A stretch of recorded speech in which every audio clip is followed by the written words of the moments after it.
So, how to be a young anti-racist? That means you're already banned in Florida. So, it's funny when we talk about race because we live in a country that the Congress and Senate voted for a Juneteenth bill, but we're the same nation that don't want to talk about slavery. They'll have Martin Luther King and Robert E. Lee Day on the same days. So I think when it comes to racism, I think that a lot of people believe that if they're not actively saying the N-word or saying bigoted things, that means they're not racist. So how can we start a conversation about being anti-racist when you're not quite sure how to quantify racism? We are, but I don't think a lot of people are. And I think that's the very point. Because if you're not doing anything to challenge all of the injustice and all of the inequity in our society, then what happens? It persists. Sure. So therefore, you're reinforcing it. So therefore, you're being racist. And so we're encouraging people to actively try to dismantle this structure, including young people. But what is their incentive? Like, what would they be, Nick, what is their, if this system is working for you or not, it doesn't cause you any ruffles, you can sleep at night, why would you want to change a system that seems to be going just as you intended? But is it actually working for you? Well, right? A lot of people, yeah. It seems not me. to be. I'm right? It clearly is not working for either one of us. I'm talking about, like... Yes. I think, for me, it's all about children, right? Like, even though this is a system that might seem like it's working for you, the world is actively changing. If your children are not prepared to live in a world and move through a world that have people that are different from them in positions of power, they're going to be in trouble.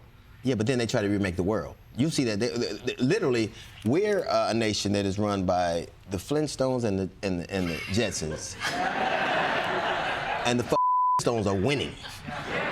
You have to understand that I don't believe a lot of people. For instance, I don't believe a lot of white people are actively racist, but I do believe that the notions of white supremacists, they don't agree with their methods, but they agree with their goal, which is to keep white people in charge. Mm-hmm. And so, if that is the premise, then what incentive, seriously, would there be to make these changes that only destabilize what you know works for you? I think one of the things we've been showing in studying racism is that it's actually harming white people too. It's not harming them at the level it's harming people of color, but there are actually white people who are dying of police violence. They're not dying at the level of black and brown people, but more white people are dying of police violence in this country than other countries. More white people are incarcerated in this country than other countries. More white people are struggling to vote in this country compared to other countries. There were 5 million about poor whites in 1860 whose poverty was directly connected to the enslavement of black people. But I think a lot of white people don't get this. When you poor, you a nigga too. You are.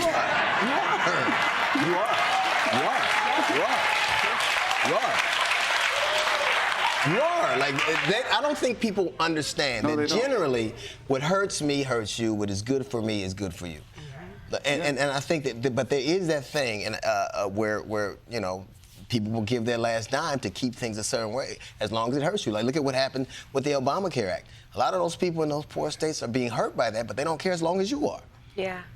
But the sense of optimism is in what you said earlier, children, because in children you have, not minds, they're a whole different thing, but but in our children we can see the potential of things that we hope to never, that we hope we could realize but probably never will. So that is an angle I think that is probably substantive. Yeah, I think when it comes to children, I have 2 of my own, and it's important for me that they enter a world that they feel empowered to change, which is why we wrote this book, right? So Dr. Kendi wrote his memoir years ago, and I latched onto it, slid into his DMs, and asked if I could do a young reader's version, because it's important that young people have the tools. I get so many kids who are asking, well, what do I do? How do I help? What do I change? How can I get into this fight and do something about it? And so creating a text like How to Be a Young Anti-Racist, we're giving them information where they're learning these definitions, they're learning what racism actually is. Give me an example of what racism actually is. So racism is a system of ideas. So you have racist ideas, and they are basically, they're made to keep inequities going, right? So the whole purpose of a book like How to Be a Young Anti-Racist is to give young people terms that we can all agree on. That way we know what we're standing against. Like what? Like racism. Having a term, a definition for racism helps them see, okay, this is what we're trying to fight. Because one of the things that happens is people who have historically been racist refuse to define that term. Of course. Because it why would allows you? them to exonerate themselves Right. consistently and constantly. And even young people, therefore, don't know what it is, so they can't even assess themselves and guide themselves. How would they know? Well, we have a lot of people who were raised by people who moved out of places that black people were moving into. Yeah. Right? That was a predicate. We're going to move out of places that black people are moving into. But those are the people who have the conversation with the people who are now having the conversation with the people. So if they don't think the thing that they did was racist, that's a level of obliviousness that you can't quite quantify. It is, and indeed, the heartbeat of being racist is denial. And this denial is consistent and constant and insidious. You know, it does give me hope when I see people, like, your book beat my book on the New York Times bestseller list. So. Get the set. No, I'm just kidding. And it's interesting because it came along at a time, and you had written it a good while back, but it resurfaced when the George Floyd protest was coming on. There really seemed a moment, and there seemed these inflection points when we can generally, well, people are really open to listen, but the problem is, it's so fast. Mm-hmm. You can only get attention so fast, and then we're on to the next thing. And I think that's not even purposeful. I think it's just a function of how we live. But if you could say a substantive thing that people could do every day, like in practice, every day, where they could be an example, because every time somebody says something that somebody deems hurtful, they automatically stop. I don't want to hear it anymore. I'm tired of this already.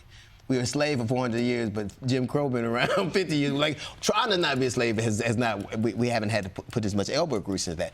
But books like this and having conversations where people don't turn off are really the crux of what we need to be doing. Mm-hmm. And for young people, it's so much easier, just like it is to learn a language. It's got to be easier to learn a love language, right? It's got to be easier to learn. Yeah. And what do because I get angry. Yeah. Like when black people do it, it's called anger. When white people do it, it's called righteous indignation. But it's really hard to come from a place of anger and try to teach somebody something. Yeah. So I think, at least on me, the onus has to be lowering the temperature and listening, right? Yeah, and I mean, look, the book is really all about first turning inward. I think part of the issue is that we don't do a good job of humanizing ourselves. We don't give ourselves the space to be angry. We don't give ourselves the space to be sad. We don't give ourselves the space to have unpopular opinions, right? Like we do, I do. You do. But even that, the fact that you're like, I'm angry and I don't know how I feel about being angry, like it makes sense that we're angry. Mm-hmm. So taking the time to look inward and figure out the beauty of How to Be an Anti-Racist, the adult book, was that you get Ibram's whole story where he is very open about the racist ideas that he was holding. So taking that and distilling it down for young people so that they can see, oh dang, this thing that I'm thinking is probably a little racist. We had an event last night in Atlanta, and our teen moderator, that was the first question she asked us. She was like, I read the book, and it pointed out to me all of the ways that I have racist ideas, and it made me feel a way about myself. What am I supposed to do? So then having that self-compassion where you can see, okay, yes, I am a product of a racist environment. I probably have some racist ideas. Taking the time to give yourself some grace, you'll give other people some grace too. And that's how we kind of like get to a point where we're working together to dismantle things. At least hearing each other. Yeah. The thing that's so frustrating for me is our stories tend to start in the middle. Mm-hmm.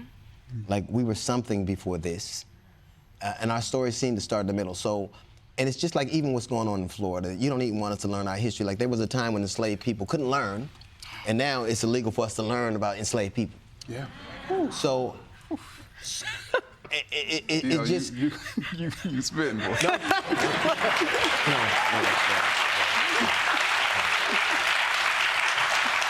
And you would have heard that had you not beat me on the New York Times bestseller list. That. And I think that we have a lot to learn about how things work and to really have constructive conversations, because it's so much more fulfilling to me to shout at somebody, but it doesn't really accomplish anything. And I'm really very proud that you write books like this. And I think the younger you start, I mean, you got to not be an anti-racist baby. You have the babies too? You have the baby? Yeah, we got the anti-racist babies. What the is a baby gonna do? Like, hey, look, you learn it somewhere. You either learn to love people or you learn to hate them, right? Like, I don't want chocolate milk. I want... How to Be Young Anti-Racist and the Young Anti-Racist workbook are available now.